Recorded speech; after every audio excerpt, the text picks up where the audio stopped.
Hello everyone, and welcome back to Wicked Reading. Today I will be reading Castle Schwarzwald, author unknown.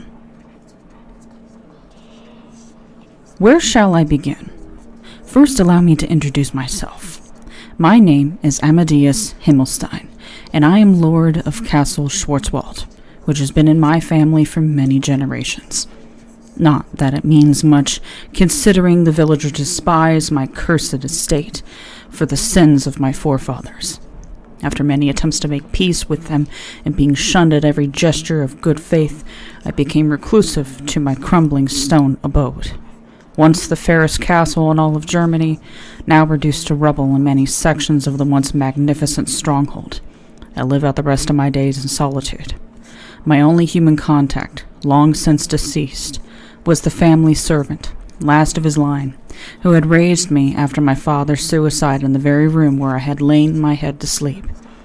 My servant, Wilhelm, had seen many generations of my family, and every member had met an untimely end. My great-grandfather, whom Wilhelm had tended to in his youth, was crushed by a falling stone during one of his morning routines, which is quite ironic considering how our family name means Heavenstone. Then my grandfather met his end when he was conducting an experiment in the alchemy lab, and sudden combustion and the subsequent explosion had left nothing but ashes. And, for my father, well, you already know his end. Death by hanging from his own hand, attempting to escape the gruesome fate of his kin. One day, I know fate too will come for me, but for now, I look over my dusty ancestral tomes in the library. Through these ancient texts, I discovered what my family had done to deserve the fear and hatred from the common folk. We were the richest and most powerful family in the entire province, and the peasants below were our serfs, who thought very highly of us. As far as they knew, they were treated very justly and provided for as long as they tilled the fields and reaped the harvest. But there was a dark side. My family was strongly into the occult, as well as other practices generally frowned upon. There would be an occasional disappearance among the village people. It would not go unnoticed, but sooner or later, a body would appear in the forest nearby, and the corpse would be discovered in a bad state of decomposition, so the villagers chalked it up to an animal attack.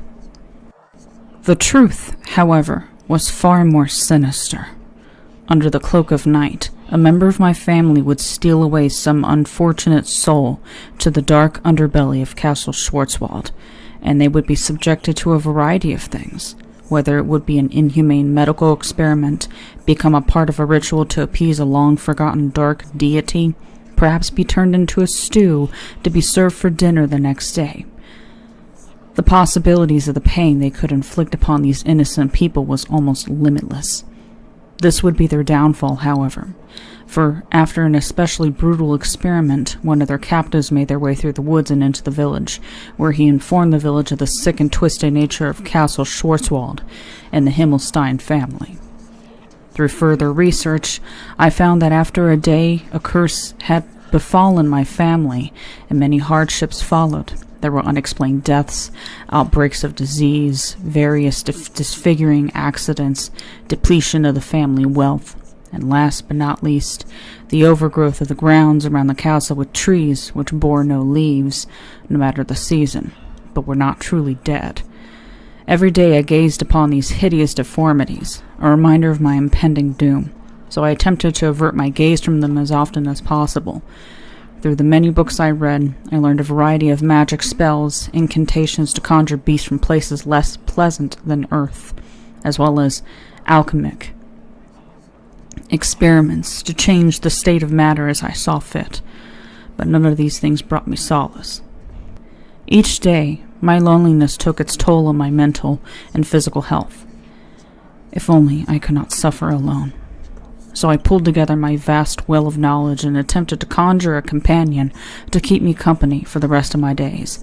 After scouring many magic tomes about necromancy, alchemy, and witchcraft, searching for a way to bring life to that is lifeless, I stumbled upon something which had great promise. It would require all of my skill and magical talent, as well as the life of another human being, but I would be able to craft myself a companion. Oh, the joy, as my penance suffering alone should come to an end. I had everything I needed, except, of course, another human life. As I was not about to give mine up, I knew that I must follow in the footsteps of my ancestors and once again steal into the night for some unfortunate soul to become a part in one of my experiments. Under the cover of darkness, I went into the village and happened upon a child with his dog. There were not any restrictions on who the poor soul could be, so this child was as good a target as any, vulnerable and easily manipulated. Using a few magic words, the boy and his dog were under my control. I marched them back to the castle and began preparations. I placed the boy in a cell, separate from his dog. Perhaps the dog would be useful in my future endeavors. Throughout all of this, they were both in a trance, so I did not have to cope with any sort of resistance from either party. I drew some blood from the boy and drew an alchemic circle on the floor, accurate to the very last detail. It was the utmost importance that it was perfect, otherwise there could be catastrophic consequences. After all the requirements were made, I prepared the boy for sacrifice. I almost felt sorry for the lad, who was no older than 8. However, I needed to remain steadfast in my goal and not allow mortality to interfere. I placed him on the makeshift altar and mentally steeled myself from the ritual decapitation. After my nerve was steeled, I raised the ancestral sword over my head, and then the most horrible thing happened. The hound had freed himself from the trance and jumped into the altar between me and the boy. However, the sword was already swung, striking both the dog and the boy. It was not a fatal wound on either of them, but they bled, and as they bled together, they screamed screams which sounded neither human nor animal. The room began to shake as the two fused together into one being of such monstrous aspects. I could not help but shudder. The beast looked nothing like either of the beings used in the fusing, but it appeared as an awful chimera. The beast unleashed an unearthly roar, and I believe that it was at this point I had gone mad. I ran to the stairs as fast as I could muster and locked the door with a special incantation. However, it certainly would not hold a beast that size for long. I ran up the staircase, spiraling, twisting, winding, turning, climbing. It felt as if the beast was breathing down my neck for what seemed to be an impossibly long ascension into the ground floor of the castle. Everything blurred together in one fevered vision, and the only sound that I heard was the breathing of my hideous creation down my neck.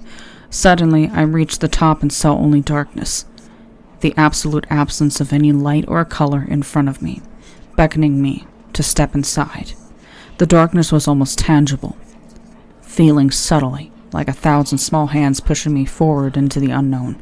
I stepped forward, and to my surprise, I stepped into nothing, and lost my footing, and took a dark plunge into nothingness.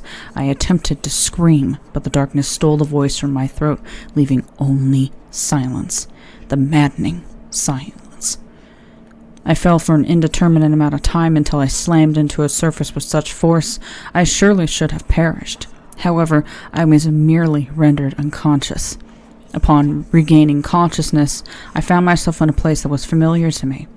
The lighting was dim, being cast from small torches lining both sides of the room. As my eyes adjusted to these conditions, I discovered that I was in the doorway to a room that looked similar to my study, but everything had horrifying aspects that made it seem that I had fallen straight into the pits of hell. The chair behind my desk was turned away from me, but as I approached the room, the chair slowly turned to face me. In it sat the beast. Thumbing through my tomes with its grotesque talons, it motioned for me to take a seat opposite of it, to which I turned tail and attempted to run, but to my horror, I discovered that the door through which I had entered had ceased to exist. With no other alternative, I reluctantly sat across from my beastly host. After a long period of silence, only occasionally broken by the turning of a page, the beast returned the tome to its home on the shelf and looked at me with deep, dark, soulless eyes that faintly glowed with the fires of hell. I could feel my soul ripped to shreds when it opened its mouth, and a cacophony of noises vaguely resembling words came streaming out. The hideous chimera told me that while attempting to conjure a companion, I had accidentally broken the seal between this plane of reality and what we humans refer to as hell, and that I am now an unwilling guest within his domain. He said that he'd been watching me and my family for some time and was glad that he could finally meet such a tainted soul as mine. He told me that, for punishment of my deeds, I would not only bear the eternal suffering weighted against my soul, but for the soul of the little boy who I was so selfishly willing to sacrifice tenfold. So here I am, doomed to water hell for all of eternity, enduring endless torture at the hand of my captor. Let my tale be a lesson to you, that should you ever stumble upon a castle in the middle of the Black Forest of Germany, you should steer clear of it, for it has become a portal to the plane of eternal suffering and damnation.